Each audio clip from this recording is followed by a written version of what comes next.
Hello everybody, welcome back to this playthrough of Civilization 6 on the Nintendo Switch, and in today's episode we are going to finally get rid of Poland on the map. They have been here far too long, and we were hoping to get rid of them in the last episode, but we ran out of time. But today we are definitely going to do this. I am not ending this episode until Poland's gone, unless they have some random settlement which we don't know about, but yeah. Anyway, so once that city's fallen, we'll be very, very happy. But before we get into any of that, I want to talk about a few of the comments left on the last few videos and a few suggestions. So firstly, when training builders, it's always good to put public works in. I'm pretty sure that is the one that gives us 2 extra builds. Let's have a look. Public works. It is an economic policy, I'm sure it is. Public works, plus 30% production towards builders, and newly trained builders gain 2 extra builds, so that's always nice to have in. So when we are building a lot of builders, remember to put those in, and that's obviously for your games as well if you're doing them at home. Always good to get familiar with the civics, because they can be very useful if you can utilise them. What else have we got? So in part 59, China got very, very angry, and I was like, why are they getting angry about our religion? And it's because we are spreading our religions from our cities to China. Now, China's must be pretty keen on the religious game, or they're not very happy about us spreading our religion. We have a number of them going on in our empire. Now, we didn't found any of these. It's just that we're sort of spreading ones that have been spread to us, and China's not very happy about it. So as you can see, they've got the Christian cross across all of their cities, pretty much. Oh no, that one's a little bit different, but they're not happy that we're spreading some different types there. So we're doing that through trade routes, so if we really don't want to upset them, we could just stop sending international trade routes over there. But I'm not that bothered. If they do get angry, then what they're going to do, they have moved a few knights up though, haven't they? That'd be interesting. Very, very interesting. Right, and what else have we got? So there was suggested that we attack, and this one here, which I can't pronounce, why is it such a complicated name? But this is city-state here. Now, it was also pointed out in that same comment that China has got a lot of influence and is actually the suzerain of this city-state. So, although I do like the idea of attacking there, and I think it is a good idea, and at some point we are going to have to take it. We are going to have to take it, and it'd be quite a good city to hold. Being that side of the river from China, it'd be really cool. But right now, I don't want to attack there and drag China into a war, because I think we've got enough going on. But soon enough, I'm pretty sure we'll be involved, especially now Bandar Brunei's on our side. Why have China got so many knights? 1, 2, 3, 4, 5 knights there. There's 3 more, so that's at least 8 knights. Oh dear. It's okay, we've got rocket launchers, which are obviously better than your basic knight. And then I also asked for suggestions on new policy slots that we should put in, and it was suggested to me that merchant conference policy, where is that? I'm trying to look here. Where are you? Where's it gone? It is on there. I'm missing it. So it's the one with +1 gold for each envoy. Oh, it'd be on the diplomatic one then, won't it? Yes, there we go. Merchant Confederation, there we go. +1 gold from each of your envoys at city-states. Apparently somebody worked out we've got nearly 30, so that could be a good one to put in. Maybe in one of the wildcard policy slots, something like that. So yeah, we do need to think about that. We could get rid, I think it was Trade Conference suggested getting rid of, because we don't have that many international trade routes, so we could trade a little bit of gold and culture for a significant amount of gold per turn, so that's something to bear in mind. I was also told to remember about farming triangles. Basically, if you get a farm with 2 other adjacent farms, you get +1 food. And then when you get, what tech is it now? I know we're going through a few of these points, and it's taking a little bit of a while. There we go. I have search farm. But because this is a tutorial, a lot of you aren't sure on things like this, and neither am I. So I think it's important to point these things out, which will help you develop your game. So here we go. So from feudalism, when you get feudalism, +1 food from every 2 adjacent farm tiles. So important to build them farm triangles, because that really does boost your food. And then after we get replaceable parts, +1 food from each adjacent farm tile. The first one becomes obsolete with replacement parts. So, you know, if you've just got feudalism in your game, think about farming triangles. They will be very useful. And finally, we need to think about sending a spy over to Congo, and they're down here, just to see what's going on there. And also when we get there, a comment from a few episodes ago, make sure that we are starting to gather resources to increase our chances of stealing gold or tech. But we'll go through that when we have to redeploy a spy. Anyway, yeah, sorry that took so long. I just wanted to get through all them comments because I think they're all important and I do value all the advice. So I think it's important to share it. And also if I repeat it on this video, it helps me remember. Otherwise I'd just forget. I wouldn't just forget, but there's a good chance I'd forget a few. As we are scouting out Samaria. You're going to have to be careful, Scout. Samaria is hostile to us right now. And they're actually not that bad at tech. I think he built Oxford University as well, so he could have flight or something weird like that, which would be worrying. Uh-oh. Oh, got a pikeman. I mean, this isn't even a bad offer. Like, 30 gold, 60 gold for 30 turns? That's decent. But unfortunately, Gilgamesh, I am taking this opportunity, and I'm sure the people would support me in this. And we need Larsa. We need you off our continent before we talk about any bit of peace. So once Larsa's gone, maybe if the people... No! This isn't happening. You are going to leave the game now. That is a lot of gold. But still, you're off. Bye-bye. She's still insisting we're going to give her our wealth. I can assure you that will not be happening. Because she's in a mess. She's in a real mess. Dun, dun, dun. Okay, so ending the turn. I'm hoping Radom will fall in the next turn. I'm sure it will. I have always considered that the substitution of the internal combustion engine for the horse marked a very gloomy milestone in the progress of mankind.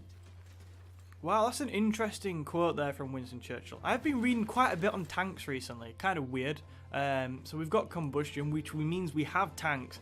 So we're looking good. We are looking very good to carry on our offensive against the world. Starting with murdering that musketman. Bang. Good night. But I was reading on tanks and how the British deployed them in the First World War. Because they weren't very good tanks in the First World War, apparently. So yeah, bit of interesting facts there for you. Right, this scout, I'm pretty sure we've scouted out the majority of the world. I'm almost tempted to send you over to see if we can find out anything else about Congo. You know, if you die, you die. You've been with us all game, it'll be very emotional, but make yourself useful. Maybe we should upgrade you first. Hang on, hang on. Damn. He ran away. The scout was done. I forgot where the scout was. How? Oh, he's there. He's in the marsh. Cancel that because I want to upgrade you next turn. I think we can. Yeah, you can boost that production on that tile there. I think we can build a mine. I'm getting carried away with mines, but they are good. Right, okay, so we've got even more artillery now ready to step up. We were sending this up towards an expeditionary force, which I was discussing in the last part. Ooh, well, who are you of? Who's... Kumasi? Oh, good, they're our friends. Good, good, good. Yeah, I mean, how would they be villainuses? Because they don't have a coastline, Alex. Stop worrying about it. But we'll sort of send you up here, and if you end up getting involved in this attack, then that'd be great. This is about to fall, though. I've got absolutely no doubts about that. If we can get the extra artillery in, though, it'd be nice. It should mean that less of our sort of infantry troops get damaged. Okay, you're going to be about 12 turns till you get there, though, so that's not going to happen. Right, I want to think about farming triangles, because we've been talking about farms, and, you know, okay. We want to make sure we are utilising them. Now, we have 2 farms here. Building on the grain. Can we build a farm on the grain, or would it be something else? Oh, I thought it was a farm, but I can't remember. Little things like this just slip my mind. We'll find out in the next turn. I'm pretty sure we can build a farm. We'll see, though. Okay, we are thinking about farming triangles, though. Okay, so you need more housing. That's fine, because we have a builder here. That's going to build a mine. Now, you can't live down a mine, but still. We do need more housing. We can get that from a... Farming would give us an extra bit of housing. We will get a sewer, though, sooner rather than later. Keep scouting out. Oh, yes. Oh, no, I didn't mean to go on land. Oh, God, you're dead. Bye. They have Stonehenge, which looks pretty sweet, actually. That's not going to help our scout. Our scout is essentially now dead by my blunder. I feel kind of bad. Right. So I'm thinking, yeah, we're in Athens here. We've got a good site, but it was suggested to me we go and look at Congo and see what they've got. So I will send you over to Congo, and then we'll have a look at sort of trying to gather resources, things like that.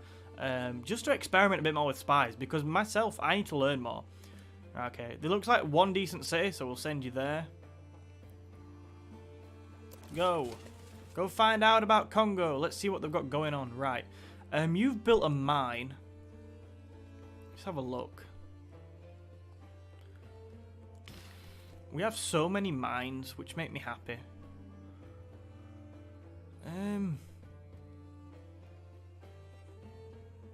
One, two. We could sort of buy that tile and put a farm down, but I think Rome's completely okay. Yes, it's fine. I mean,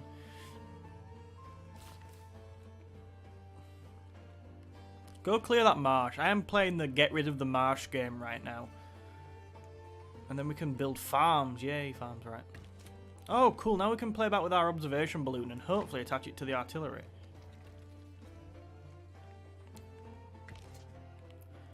This is something I've never experimented with, which is really strange. Because I'm sort of, you know, people expect me to know tons and tons about this game. I do know quite a bit, but there's so much to learn. I literally do not know everything. Right, so Antia, you've got a trader there. Now, I'd really like to keep boosting our navy. How long till the battleship in there? 4 turns. I think we can wait 4 turns out. I think it's going to be longer in Homs, and I'd really like a battleship over in Homs just in case we get declared, someone declares war on us over on this side, so we can defend ourselves better, and 8 turns. We are going to keep building probably naval units in those 2 cities as well, so you get yourself over to Homs. Homs, where are you? There you are. And then we're going to focus on trade routes that give us production. I'm also going to try and touch on why China hated us and why about religion and how we can stop that a little bit. So that'll be cool. Right, you can heal. Right, before we attack with any type of musket, let's bring the walls down. Otherwise, we're just throwing ourselves against walls, which is not a good idea. I think that's done quite a lot of damage. Yeah, that has done a lot of damage. The walls are now down. Why is my voice going? Yeah, we're going to walk in this turn. Oh, this is going to be such... I wish I'd kind of got an alcoholic drink right now. Just to celebrate the fall of Poland. I really like Poland on the game. I think Poland's a very interesting country in real life, but in this specific game, you know, they've pushed me to the edge. They have been probably our biggest enemy thus far, and they tried to backstab us. Yes, we held all their cities, which was, I grant them, pretty annoying, but they just tried in a moment of weakness to fight out of this little pocket they had left with Persia, cause us problems, bring down our empire, but as I said at the time, we weren't going to fall, and we were definitely going to bring an end to this absolutely disgusting empire. So, here it goes. Who's Genghis Khan? How fitting. One of our greatest generals. If only we had Sun Tzu left. You know, just as a mockery. The guy that brought all the nonsense on them at the start. All the destruction to them at the start. If only we still had him to step into Radom and bring an end to Poland. Genghis Khan's going to do it though. With a picture of Sun Tzu in his hand. Bye-bye, Poland. Oh no! Bye-bye. I kind of feel bad. That is very sad. Unfortunately, Poland is now out of the game. But not really. It's took its place in a much bigger and more important Roman Empire. Look at that. Poland's gone. How nice. Everybody else will now hate us even more, considering we've eradicated a civ. But, you know, that's just how it is. We need more housing still over there, but I'm not worrying about that yet. Jadwiga has been defeated, and Amsterdam has made peace with Vilnius. Okay, so we must now be at peace with Vilnius as well, is my thinking, because... yeah. I sort of don't want to be at peace with Vilnius. I'd sort of quite like it to be ours. I don't think declaring more wars will be particularly good for our image, though. Okay, everybody's declared war with Vilnius because Vilnius was, well, Poland was suzerain of Vilnius. Okay, we'll keep the city. Part of me just keeping that city there because basically, if we own this city, China can't settle there. Whereas if we raise it to the ground, we'd have that whole nightmare to deal with again, and I can't be bothered. So we're going to keep the city, and we'll see how it goes. Right, so we have got combustion, which is very, very nice. That has gave us access to tanks, and we'll be sure to pursue that very quickly. But we are going to now go for plastic, just so we can build them offshore oil wells. Should be very nice. Right, now it's time to think about our next move. Now I think, first and foremost, we need to get Larsa off this continent. Well, we need to take the city. We cannot have Samaria and Gilgamesh just landing troops right so close to Rome. Basically borders Rome, and although we're not being caused any problems about them now, we can't let that happen. So Larsa's got to be our first priority. When we get our battleships, that will help massively. But then what do we do? What do we do? I've had suggestions, I've seen suggestions that what we should do is take China out. We should consolidate our own continent. We'll have complete control over our continent if we took China out. Although they have a lot of troops, though they're backwards, but we'd have a lot of domination over our continent if we took them out. And obviously finished Arabia off. So do we do that? Is that the plan? Do we move simultaneously against the two remaining civilizations on our continent? Obviously China is a much bigger threat than Arabia, because Arabia is just sort of one city. It's like a crap city-state. Or do we think, actually no, China, you know, they've been pretty reasonable with us thus far. Although they've got a ton of units, which is not ideal, they're not a big threat. We don't really have to worry about them too much. As soon as our air force is up, they're in big bother anyway if they start anything. And do we send an expeditionary force over to, let's say, Persia to expand our foothold in the other continent? Or maybe even to the other side of that continent and up towards Samaria, the country, the people that have tried to bring destruction on Rome from all the way over here and so far failed? I want to know. I quite like the idea of an expeditionary force, but I think logically it makes more sense to solidify our position on this continent, because if we can really dominate this continent, we have got an incredible chance of winning this game. So yeah, that's what I want to know down in the comments. Please do let me know what you do and what your suggestions are. I will start putting into action whatever we do in the next episode. But before that, to round this one off, and I think we have got over 20 minutes, which is good. I'm going to carry on playing to the end of this turn. We're going to continue just with the, you know, day-to-day management of our empire. Now, just as I'm talking about containing China, our aerodrome is done here, which is really nice, because that's going to allow us to keep an air force here. We have to start with a biplane. That's crap, man. Okay, we will start with a biplane, though.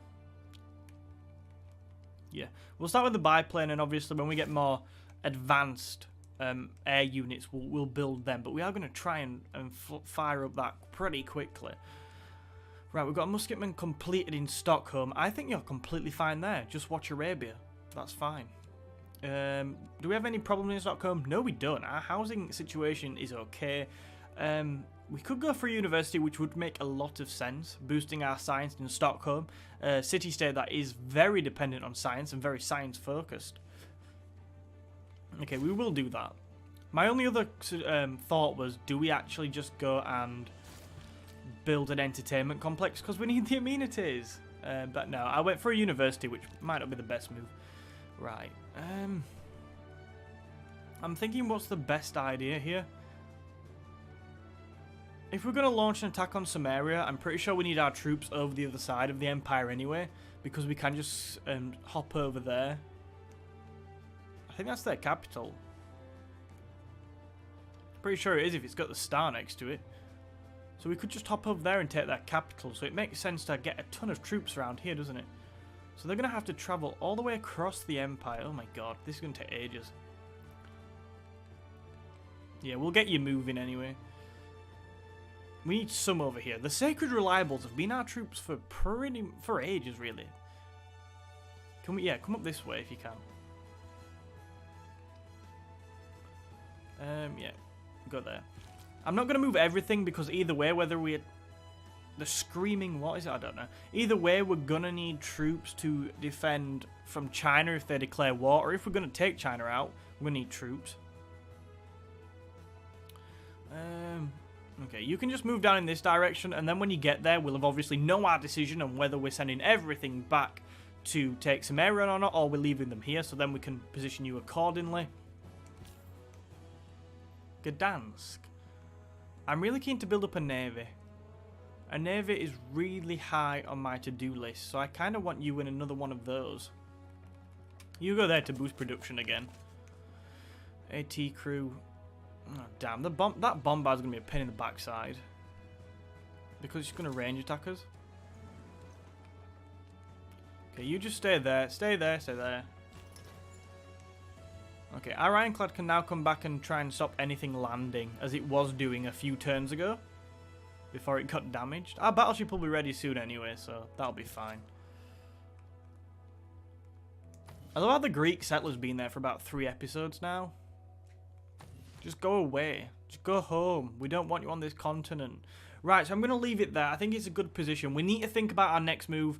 So we need to think, do we attack China or Samaria? That's going to be a massive part in where we actually position our troops, because if we're attacking China, we don't have to go too far, but if we're going to attack Samaria, we're going to have to move quite a lot of stuff over here to launch the attack. So do let me know with that. Thank you very much for watching. Please remember to hit the like button and subscribe to the channel for more, and I'll see you in another video soon.